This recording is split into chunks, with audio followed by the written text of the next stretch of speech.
প্রিয় মিল্লাত তুমি চিরজীবী হও, ছড়াও পৃথিবীতে সত্যবাণী। আসসালামু আলাইকুম ওয়া রাহমাতুল্লাহি ওয়া বারাকাতুহু। আলহামদুলিল্লাহিল্লাযী কাফা ওয়াস সালাতু ওয়াস সালামু আলা ইবাদিল্লাহিল্লাযীনা ইসতাফা। ওয়া বা'দ, আউযু বিল্লাহি মিনাশ শাইতানির রাজীম। বিসমিল্লাহির রাহমানির রহিম। আহাল্লাল্লাহুল বাই'a ওয়া হাররামার রিবা। সুপ্রিয় শিক্ষার্থীবৃন্দ, আল্লাহ তাআলার লাখো শুকরিয়া যিনি আমাদেরকে দারসুল হাদিসে বসার সুযোগ দিয়েছেন। আমরা আজকে as-Sahih li মুসলিম দ্বিতীয় খণ্ড থেকে একটি হাদিসের দার্স শুনব। কিতাবুল বুয়ুর বাবু ইবতালি বাইইল মুলামাসা ওয়াল মুনাবাসা, এই আলোচনা থেকে আমরা একটি হাদিসের উপরে দার্স শুনব ইনশাআল্লাহ। প্রথমে আমাদের ইমাম মুসলিম রাহিমাহুল্লাহ সম্পর্কে একটু ধারণা নেওয়া দরকার। আমরা হয়তো মুসলিম প্রথম খণ্ডের আলোচনায় কিতাবুল ইমানের শুরুতে ইমাম মুসলিম রাহিমাহুল্লাহ সম্পর্কে বিস্তারিত জেনেছি। সংক্ষিপ্তভাবে যদি বলা যায়, ইমাম মুসলিম রাহিমাহুল্লাহ, তার পিতার নাম হচ্ছে হাজ্জাজ, তার দাদার নাম মুসলিম ইবনে হাজ্জাজ ইবনে মুসলিম আল কোশাইরি হিসাবে তিনি পরিচিত। তার বংশ মূলত কোশাইর, সেই কোশাইর বংশ অনুযায়ী তিনি কোশাইরি। আর তিনি নিসাপুরি হিসাবে পরিচিত। তিনি ইরানের খোরাসান প্রদেশের নিসাপুরে জন্মগ্রহণ করেছেন। অরিজিনালি তিনি হচ্ছেন একজন আরব।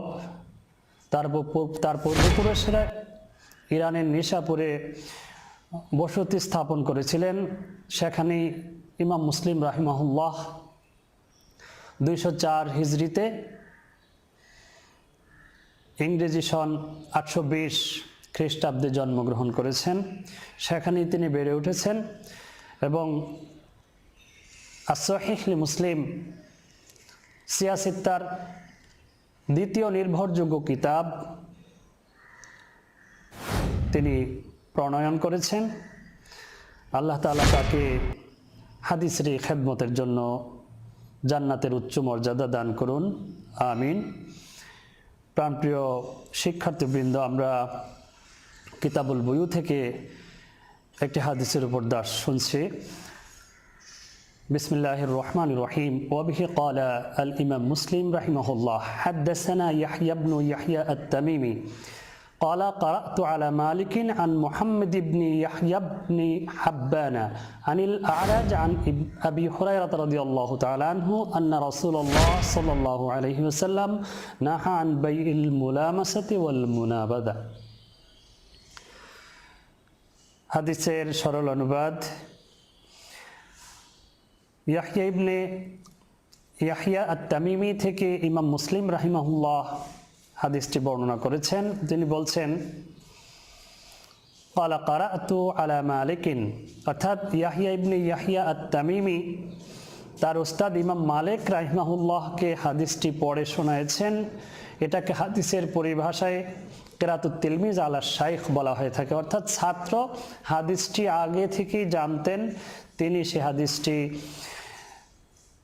তার উস্তাদকে পড়ে শোনাইছেন এই জন্য যে হাদিসটি সঠিক আছে কিনা, হাদিসের মতন এবং সনদ ঠিক আছে কিনা এটা নিশ্চিত হওয়ার জন্য তিনি তার উস্তাদকে পড়ে শোনাইছেন।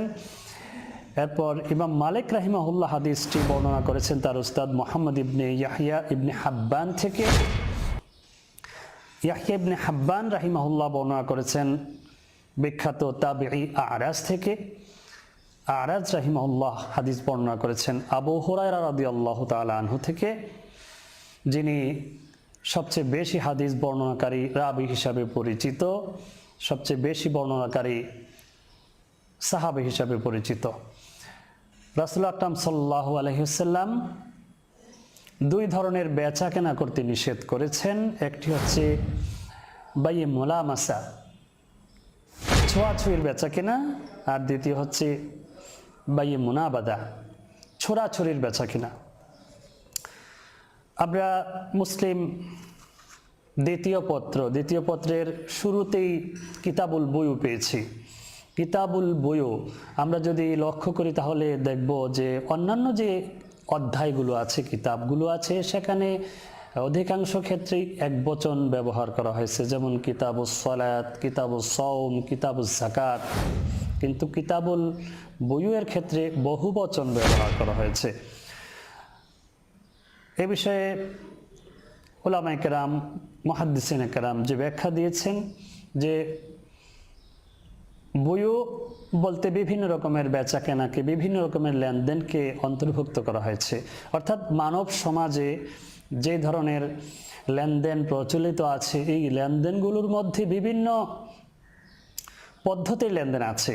কোনোটা আছে বৈধ, কোনোটা আছে অবৈধ। আবার এই লেনদেনগুলো সবগুলো একই পদ্ধতির নয়। যেমন লিজ, এটাও একটা লেনদেন, এটাকেও আরবরা বাই হিসাবে গণ্য করে থাকে।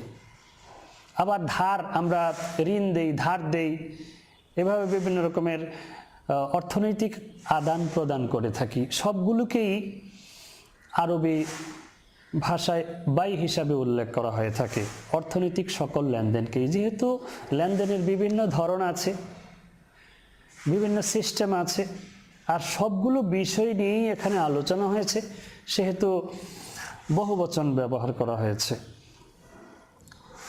আল বাই শব্দটি মাজদার হতে পারে, এসএম হতে পারে।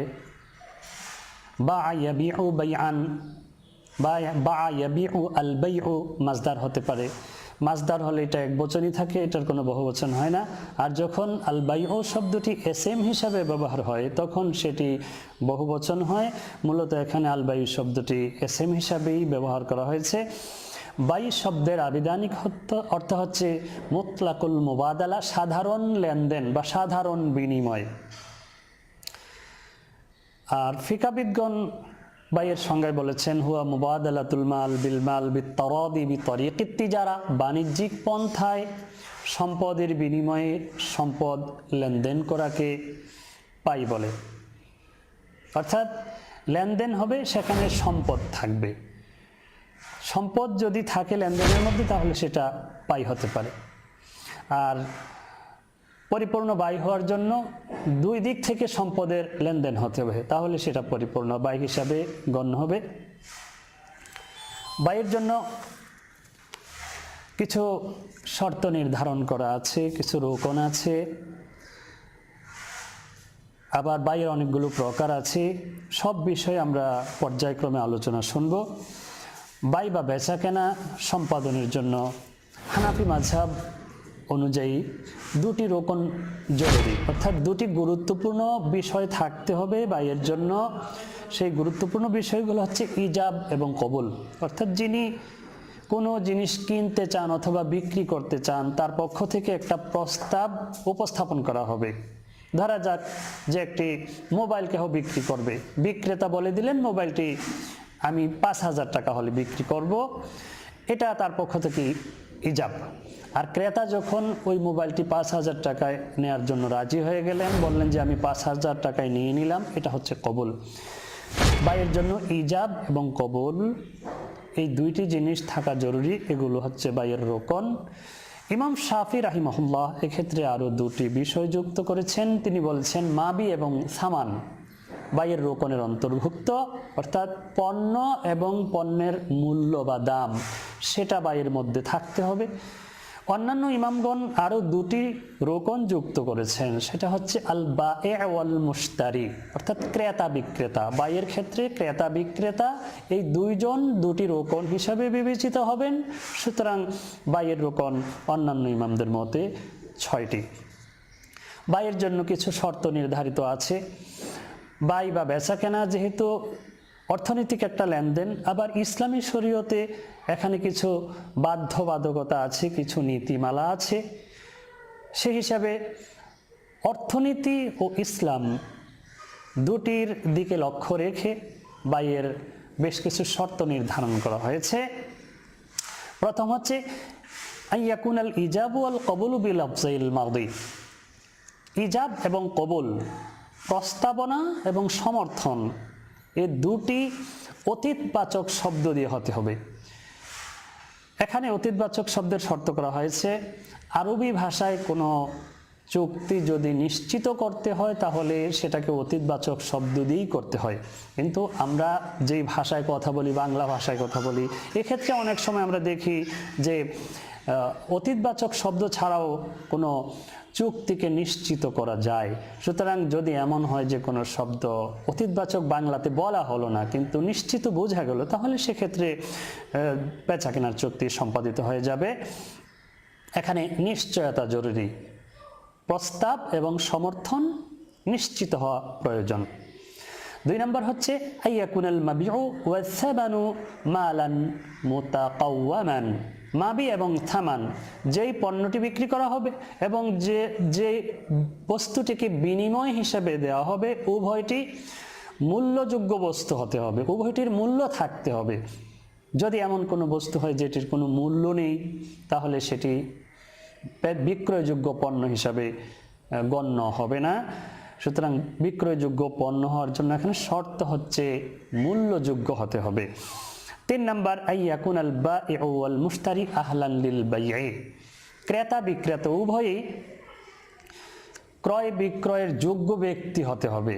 যদি এমন হয় যে একটি শিশু যে কথাই বলতে পারছে না, পণ্যের কাছে বসে আছে, তার কাছে ক্রেতা কিছু টাকা দিয়ে, অথবা অবুঝ কোনো শিশু যে পণ্যের মান জানে না, পণ্যের দাম জানে না, তার সাথে বেচাকেনা করা হলো, অথবা এমন কোনো ব্যক্তি যে নাকি দায়িত্বপ্রাপ্ত নয় পণ্য বেচাকেনার জন্য, সে বেচাকেনাটা করলো, তাহলে সেই বেচাকেনাটা শুদ্ধ হবে না। সুতরাং এখানে শর্ত হচ্ছে ক্রয় বিক্রয়ে যারা সম্পৃক্ত হবেন তারা অবশ্যই সেটার যোগ্য ব্যক্তি হতে হবে।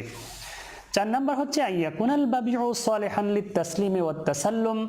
মাবি বা যেই পণ্যটি লেনদেন করা হবে এটি লেনদেনযোগ্য হতে হবে। বেচাকেনার জন্য শর্ত হচ্ছে পণ্যটি লেনদেনযোগ্য হতে হবে। যদি কোনো পণ্য এমন হয় যে এটাকে লেনদেন করা যাচ্ছে না, হাত বদল করা, সরাসরি হাত বদল করা যাচ্ছে না, অথবা পণ্যটির মালিকানা হস্তান্তর করা যাচ্ছে না, তাহলে সেটিকে বেচাকেনার আওতাভুক্ত করা যাবে না। যেমন কোনো ব্যক্তির কবুতর আছে, সে কবুতর লালন পালন করে কিন্তু কবুতরটি ছাড়া অবস্থায় আছে, আকাশে উড্ডয়মান আছে, সে কবুতর সে বিক্রি করতে পারবে না। কোনো ব্যক্তি মাছ চাষ করেছে, মাছগুলো এখনো পানির নিচে আছে, সেগুলোকে ধরা হয়নি, ধরা যায় নাই, এমত অবস্থায় সেগুলোকে ওইখানে রেখে বেচা কেনা করা যাবে না, কারণ সেগুলো হস্তান্তরযোগ্য নয়। যদি এমন হয় যে এগুলোকে সহজে হস্তান্তর করা যায় তাহলে বেচা কেনা করা যাবে। এরূপ আরও কিছু শর্ত আছে, যেমন শরীয়ত অনুমোদিত পন্থায় চুক্তিটি হতে হবে, তাহলে সেটা গ্রহণযোগ্য হবে।